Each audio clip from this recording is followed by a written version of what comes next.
সকালবেলা ঘাস জংলা মারার ওষুধ দেওয়ার পর এখন মোটামুটি ঘাস জংলা অনেক মরে গেছে।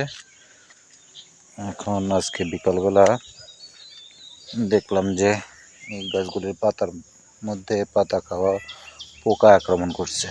এখন ওষুধ স্প্রে করতেছি যাতে পাতা পোকায় না খাইতে পারে। এই যে প্রত্যেকটা পাতার ভিতর অসংখ্য ছিদ্র, এগুলি সমস্ত পোকার আক্রমণের কারণে। এই যে আগার ভিতরে অনেক পিঁপড়া আছে।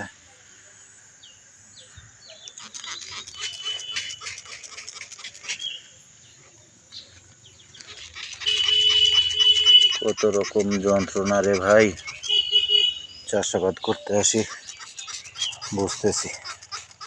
এই যে দেখেন পোকা, এই